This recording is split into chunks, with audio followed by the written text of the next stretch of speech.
Okay, so I just wanted to look really closely at this dissociation constant question, okay, and particularly just around the hydrogen ion squared issue, okay. So I just wanted to go into a bit of detail over here and look at the equilibrium equation for methyl orange, which when it's represented as a weak acid, it gives this balanced equation that we have here. HX dissociates to H plus, which is the hydrogen ion, and the rest of the group which has lost the hydrogen ion, and that's how we're representing methyl orange. And in the question that we're looking at here, it was a 0.004 molar solution.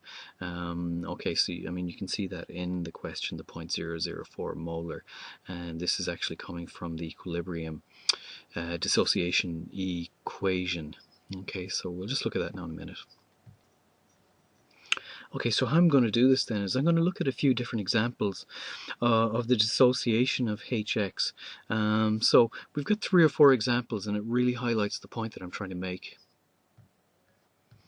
What we're going to do is we're going to look at dissociation by 25%, 50%, and 75%. And we're going to see what effect that has on the equilibrium concentrations. And you just get to see the pattern then, and it really highlights the point.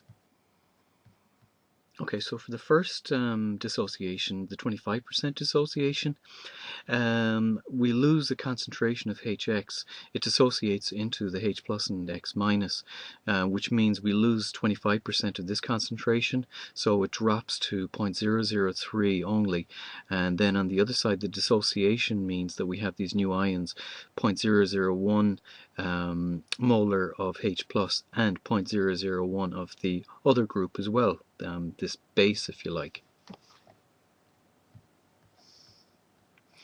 Okay, then at the 50% dissociation, HX concentration has dropped to 0.002 molar, as you'd expect.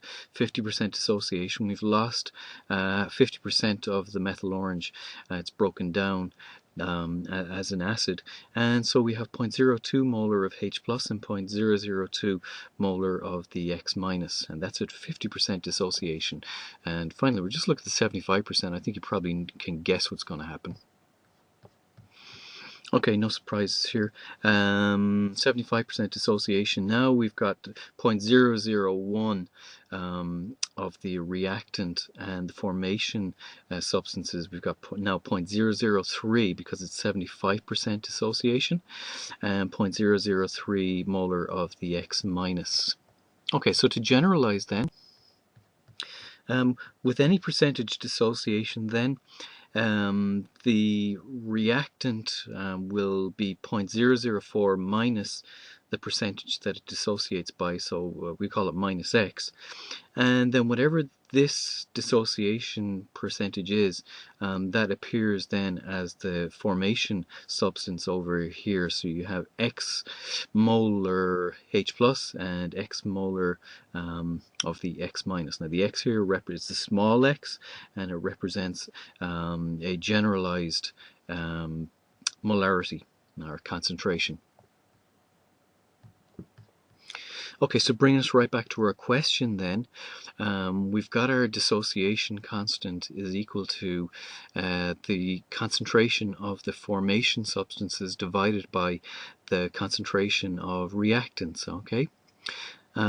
Now, so what we've got then is we have the concentration of the formation substances are going to be X molarity by X molarity, because you can see from the example over here just how dissociation creates percentage or just molarities of the formation substances, and we have X times X for that on the reactants, on the product side I should say.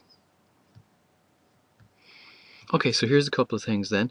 Now, because it's a weak acid, it means that X is relatively small. So it means this lower line in relation to the 0.004, the X is negligible. So therefore the lower line just stays as 0.004. The upper line then, because it was these two concentrations, molarities multiplied, and they were both the same, we call that X squared, is what we call that. And that then is how we tie into and explain explain how we had a H plus squared up here in this case. You know, because the whole thing was that our hydrogen ion concentration is represented by the H, you know, you can see from the balanced equation. So therefore, how do we end up with hydrogen ion squared? This was the thing that seemed counterintuitive. And that happens because of this equilibrium equation, the equilibrium equation that we have for the acid. Has the X multiplied by the X in concentration, but of course the hydrogen ion concentration is X, but so too is the other substance on the formation side. They both have a concentration of X, but just for convenience what you do then is you just multiply the two of them and then simply work out the value of one of the X's, if you like, at the end, and you do that then by getting a square root, and you can see that in the example over here.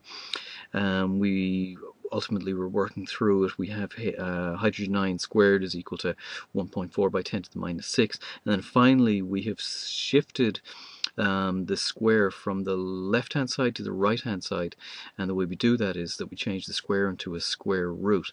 So ultimately you're ending up with one of the x's that we had up here, the equivalent of that being the hydrogen ion concentration, okay, the x being the concentration of the hydrogen ion concentration, and so that's the whole point about that.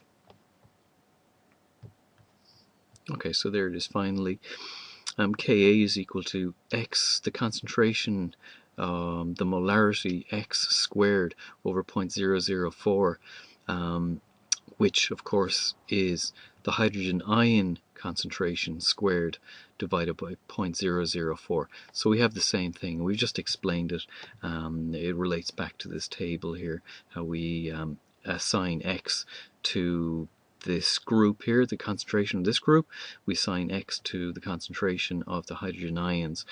But to make our equation, we actually, out of convenience, we multiply the two x's, these two concentrations together, which we have here, making x squared, which makes hydrogen ion concentration squared. So I hope that makes sense. I've tried to explain it the best I can, but that's how this square appears, and it's really, really important in exam time to ensure that you include that square. Without it, the